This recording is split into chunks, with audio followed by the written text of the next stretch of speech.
اللہ تعالیٰ کے نام العلیم کے بارے میں پڑھیں گے۔ العلیم خوب جاننے والا۔ قرآن مجید میں اللہ تعالیٰ فرماتے ہیں یہ اس لیے کہ تم جان لو اللہ سبحانہ و تعالیٰ ہر چیز پر قدرت رکھتا ہے، اور یہ کہ اس کے علم نے ہر چیز کو گھیرا ہوا ہے۔ وہ جانتا ہے زمین کے اندر کیا ہے، وہ رب جانتا ہے آسمانوں کے اوپر کیا ہے، وہ رب جانتا ہے بارش کے قطروں کی تعداد کیا ہے، وہ جانتا ہے ریت کے ذرات کس تعداد میں ہیں، وہ جانتا ہے انسان کے دل میں کیا ہے، وہ یہ بھی جانتا ہے درختوں کے پتے کتنے ہیں اور کب کس وقت کون سا پتا کہاں گرا ہے۔ یہ ایسا علم ہے جو اللہ کے سوا کسی کو بھی معلوم نہیں۔ قرآن مجید میں اللہ تعالیٰ فرماتے ہیں یقیناً اللہ جانتا ہے جو کچھ تم کرتے رہتے ہو، تمہارا اٹھنا بیٹھنا، چلنا پھرنا، کھانا پینا، سونا جاگنا، کسی کے ساتھ اچھا معاملہ کرنا یا برا معاملہ کرنا، اللہ تعالیٰ کی عبادت کرنا یا نہ کرنا، کون کس کے خلاف کیا چالیں چل رہا ہے، کیا مکر کر رہا ہے، کس کو کہاں سے نقصان دینے کی کوشش میں ہے، یہ سب کچھ اللہ تعالیٰ پہلے سے ہی جانتا ہوتا ہے۔ وہ تو نگاہوں کی خیانت کو بھی جانتا ہے، انسان کی نگاہ کس لمحے کس جگہ اٹھ گئی، اس کی پسندیدہ چیز کی طرف یا ناپسندیدہ چیز کی طرف، اس کی طرف جس کو دیکھنے کی اس نے اجازت دی یا اس کی طرف جس کو دیکھنے کی اس نے اجازت نہیں دی۔ قرآن مجید میں اللہ تعالیٰ فرماتے ہیں بلا شبہ وہ اپنے سینوں کو موڑتے ہیں تاکہ اس سے چھپے رہیں، یعنی نبی صلی اللہ علیہ وسلم سے چھپنے کی کوشش کر رہے ہیں۔ جب وہ اپنے کپڑے اچھی طرح لپیٹ لیتے ہیں تب بھی وہ جانتا ہے جو کچھ وہ چھپاتے ہیں اور جو کچھ وہ ظاہر کرتے ہیں۔ بے شک وہ سینوں کی باتوں کو خوب جاننے والا ہے۔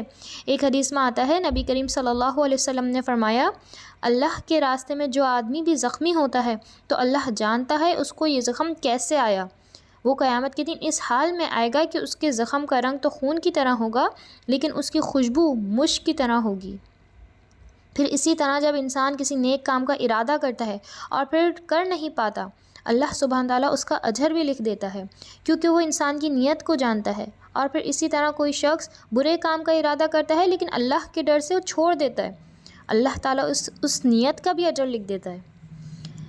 علم کے معنی ہوتے ہیں جاننا، العلیم جاننے والا۔ یہ صفت اللہ تعالیٰ نے اپنے بندوں کے لیے بھی پسند کی ہے۔ آدم علیہ السلام کو فرشتوں پر فضیلت حاصل کیسے ہوئی تھی؟ کیوں سجدہ کیا تھا فرشتوں نے؟ آدم علیہ السلام نے ان چیزوں کے نام بتا دیے تھے جو فرشتے نہیں جانتے تھے، یعنی علم کی بنا پر ان کی فضیلت زیادہ تھی نا۔ آج بھی دنیا میں جو قومیں ترقی کرتی ہیں وہ علم کی دنیا میں آگے جاتی ہیں، انہی کے پاس دوسروں کو لیڈ کرنے کی صلاحیت ہوتی ہے۔ اسی لیے ہمارے دین نے ہمیں سب سے زیادہ زور علم حاصل کرنے پر دیا ہے۔ سب سے پہلی وحی جو نازل کی گئی تھی اس میں بھی پڑھنے پر زور تھا نا، اقرأ پڑھو، اقرأ بسم ربک الذی پڑھو اپنے رب کے نام سے جس نے تمہیں پیدا کیا۔ یہی چیز ہے جو انسانوں اور جانوروں کے درمیان فرق کرتی ہے۔ شادی بیاہ بچے پیدا کرنا اور بس کھانا پینا سونا جاگنا یہ سب تو جانور بھی کرتے ہیں نا، فرق کیا ہے انسان اور جانور میں؟ اور یہ بھی کہ علم والے اور بے علم برابر نہیں ہو سکتے۔ قرآن پاک میں آتا ہے کہہ دیجئے علم والے اور وہ جو علم نہیں رکھتے برابر ہو سکتے ہیں بھلا؟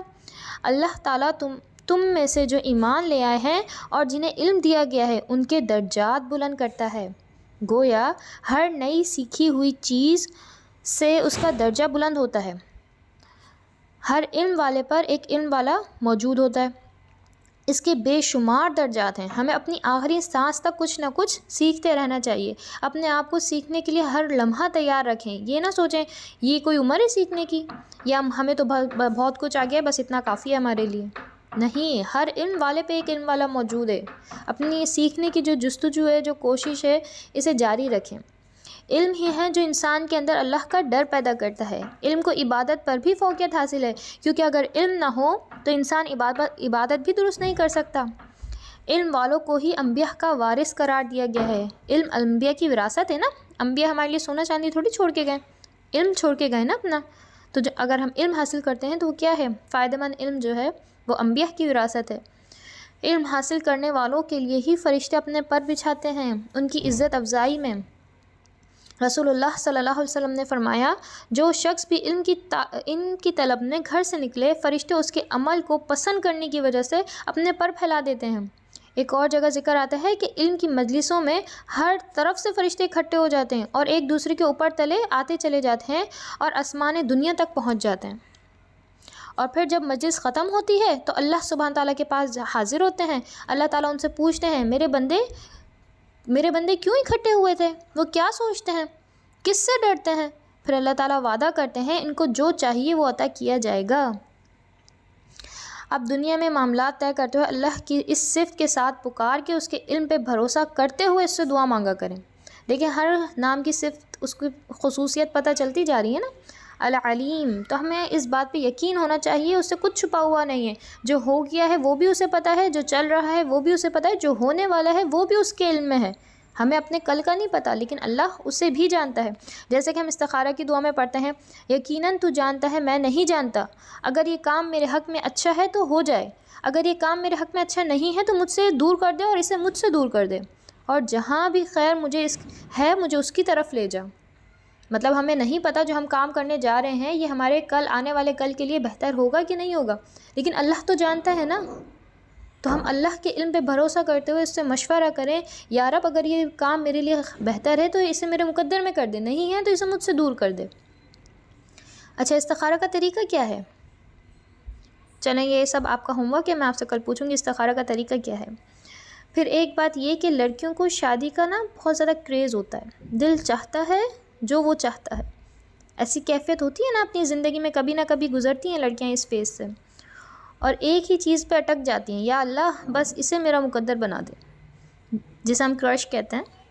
تہجد کی نمازیں، روزے اور بھی بہت ساری عبادت کا اہتمام کریں تاکہ اللہ کسی نہ کسی طرح یہ دعا قبول کر لے۔ اب ایک لمحہ یہاں رکیں اور اپنی دعا میں نا تھوڑا سا اضافہ کریں، یا اللہ اگر یہ میرے دین، میرے معاش کے اعتبار سے میرے لیے بہتر ہے تو اسے میرے لیے مقدر کر دیں، یا پھر میرا دل اس سے پھیر دیں۔ کیا سمجھ آئی؟ ٹین ایج میں ہر لڑکی اس فیز سے گزرتی ہے، چاہے وہ چھپی خواہش ہو یا ظاہری ہو، لیکن یہ بھی حقیقت ہے کہ اس عمر میں لڑکیوں کا دماغ گھٹنوں میں ہوتا ہے، خود کو بہت عقل مند سمجھتی ہیں۔ حقیقت کیا ہے؟ مثلاً اگر ایک 100 مالے کی بلڈنگ ہے، آپ کھڑی ہو جائیں 18ویں مالے پہ، 18ویں مالے کی بالکنی سے آپ جھانکیں تو کیا آپ وہ سب کچھ دیکھ سکتی ہیں جو 100 مالے کی چھت سے نظر آ رہا ہے؟ نہیں دیکھ سکتی نا، وہ اس کی ہائٹ زیادہ ہے، تجربہ زیادہ ہے، علم زیادہ ہے۔ تو اس لیے جب بھی دعا مانگیں تو خیر کی مانگیں، یہی چاہیے بس اللہ یہی دے دیں، یہ والی دعا نہ کریں۔ یا اللہ تو علیم ہے، سب جاننے والا ہے، اگر یہ بہتر ہے، میرے لیے بہترین ہے دنیا کے حوالے سے، دین کے حوالے سے، میرے معاشرے کے حوالے سے، تو اسے میرے مقدر میں کر دے، نہیں ہے تو جہاں خیر ہے وہ مجھ تک پہنچا دے۔